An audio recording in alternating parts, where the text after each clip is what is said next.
Sarah from Ohio just realized something that made her physically nauseous.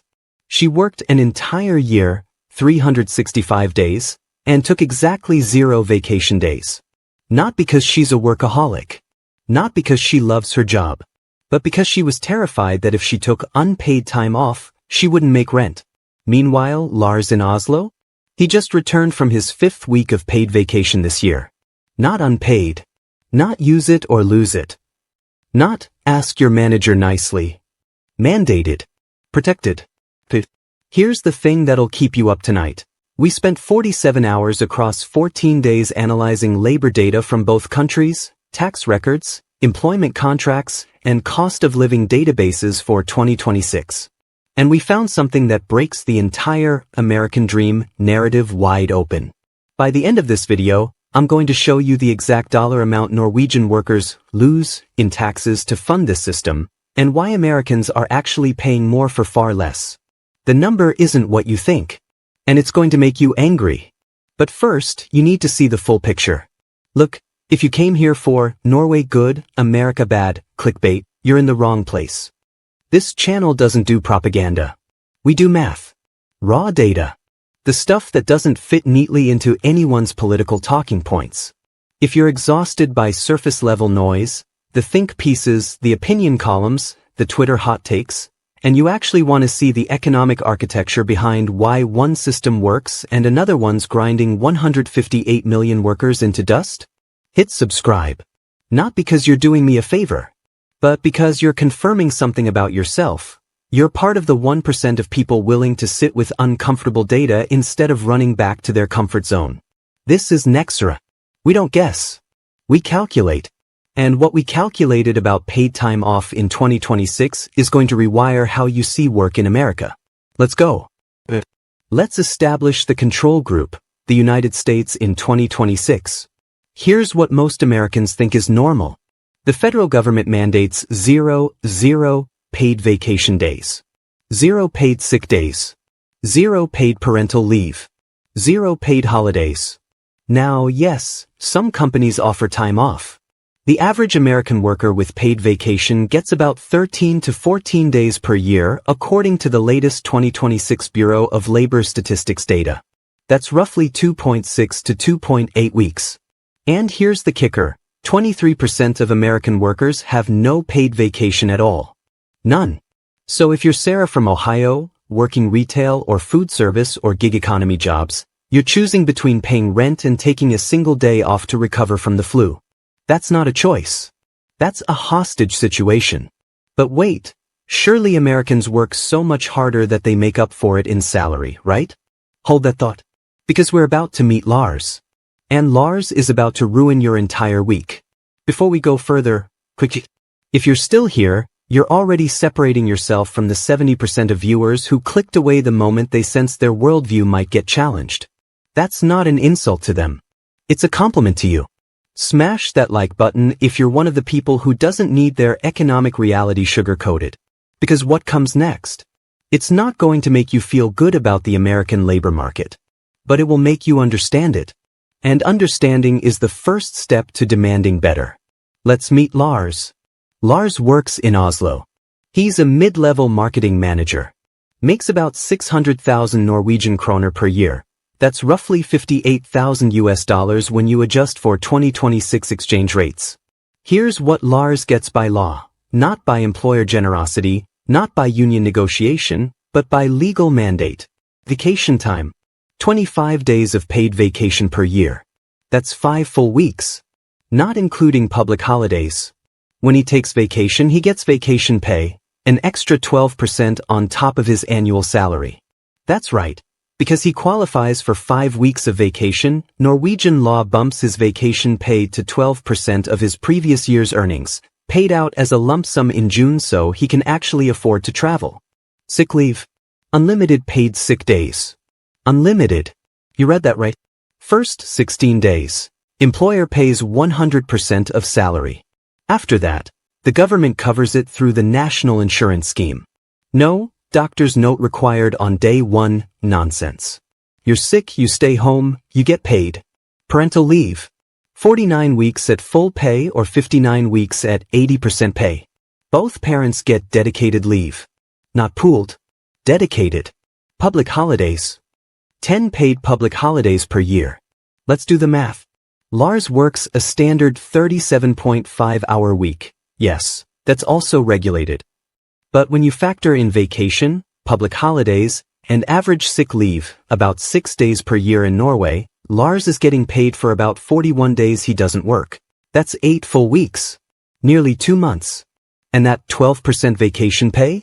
On a $58,000 salary, that's an extra $6,960 Lars gets as a lump sum every June. Basically a vacation bonus that Sarah in Ohio will never see on any paycheck. Now, I can hear the comment section already. Yeah, but Norwegians pay like 50% taxes. They're funding their own vacation. Let's check the math on that. Here's the plot twist that's going to short-circuit the high-tax talking point. Lars's effective tax rate on a $58,000 salary? About 28 to 32%. Not 50%. Not even 40%. That includes income tax, Social Security contributions, everything. Sarah in Ohio making $58,000? After federal income tax, FICA, state tax, let's say she's in a mid-tax state like Pennsylvania, she's looking at an effective rate of 22 to 25%. So Lars pays maybe 5 to 7% more in taxes than Sarah. That's about $3,500 to $4,000 more per year. For that $3,500 to $4,000, Lars gets 5 weeks paid vacation. A $6,960 vacation bonus every June. Unlimited sick leave. Nearly free healthcare. Subsidized childcare. Free university education. Sarah gets a GoFundMe link when she has a medical emergency. Here's your dilemma. Drop your answer in the comments right now. Would you rather have Norway's 5 weeks of guaranteed paid vacation plus unlimited sick leave, or keep your current US job with its salary but American-style time-off policies? I'm reading every single comment. I want to see the split. I want to see your reasoning. Because the data is one thing, but your lived reality? That's the story behind the numbers. Comment now. Let's see where you stand. Let's translate this into human terms. Because spreadsheets don't cry. But workers do. The stress tax. American workers are sleep-deprived, burnt out, and medically undertreated because they can't afford to take time off. The latest 2026 American Psychological Association study found that 68% of American workers feel they cannot take time off even when they're sick because of financial pressure or workplace retaliation fears. That number has spiked from 62% in 2024, largely due to the rise of quiet firing trends where employers subtly push out workers who take too much leave. What does that cost in human terms? Higher rates of heart disease. Chronic stress is a killer. More workplace injuries. Tired people make mistakes. Higher divorce rates. No time for relationships equals relationships collapse. Lower productivity. Burnt-out workers produce less quality work. Norway's model isn't just humane. It's economically efficient. Rested workers are more productive per hour. They make fewer errors. They stay at companies longer, reducing turnover costs. The hidden American cost. Here's what Americans don't see on their paycheck. Sarah isn't paying lower taxes and keeping more money.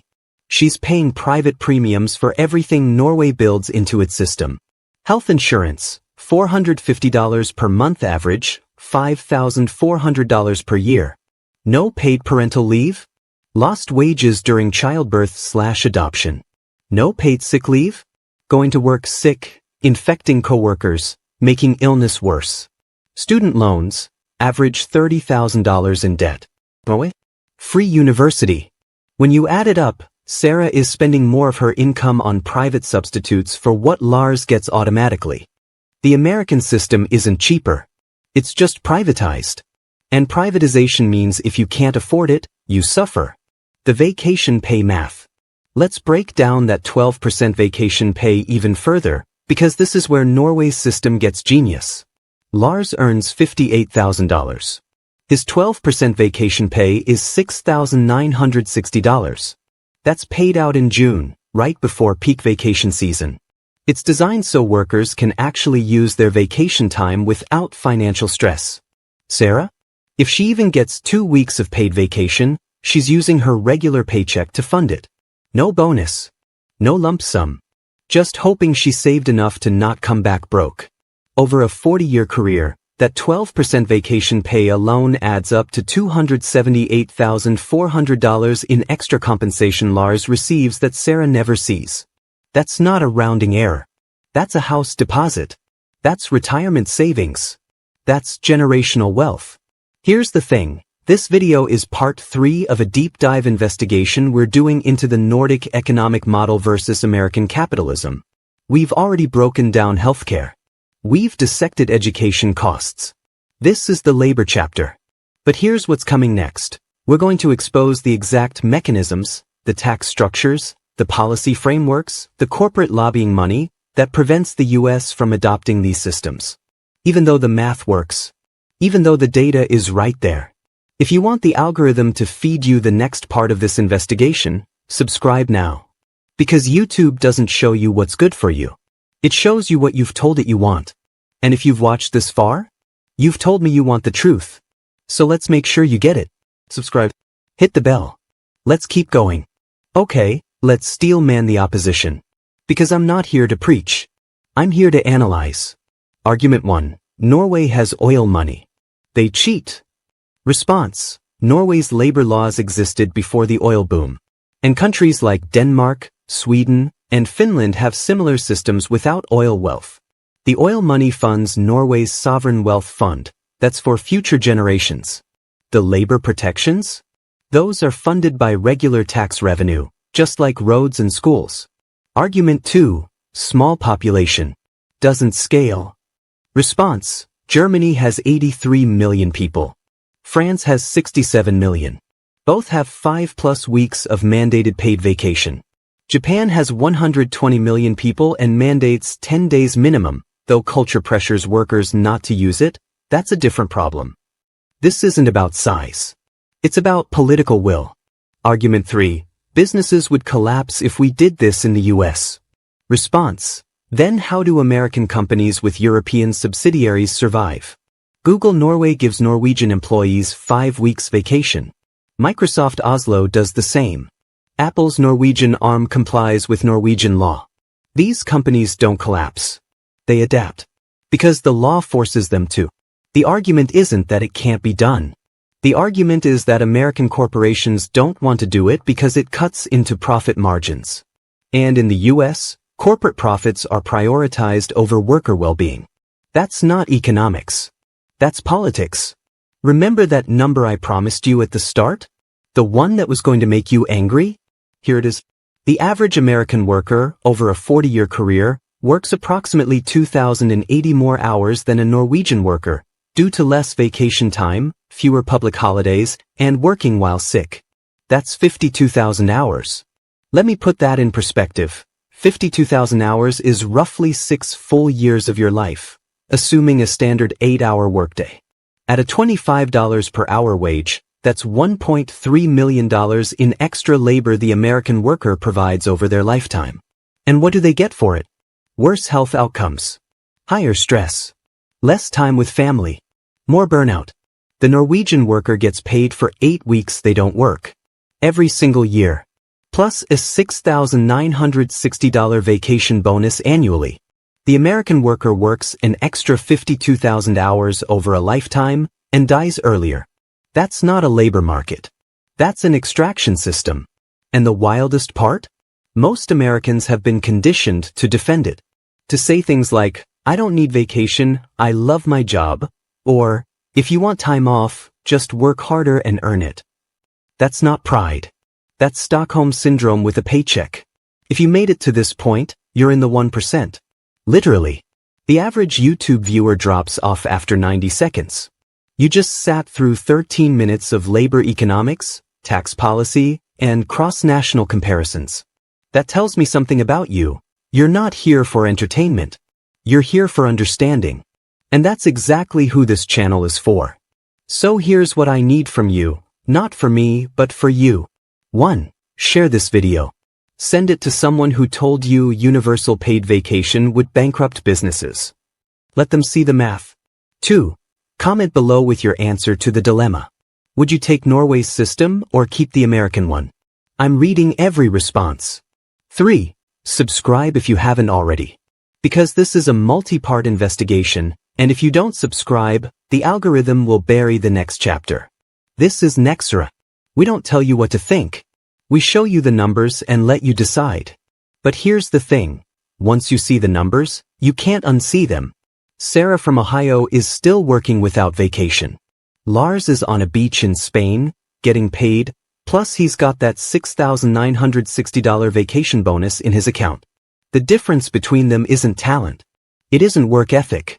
It isn't intelligence. It's policy. And policy can change. But only if enough people understand what they're actually losing. Welcome to the team. Let's keep digging.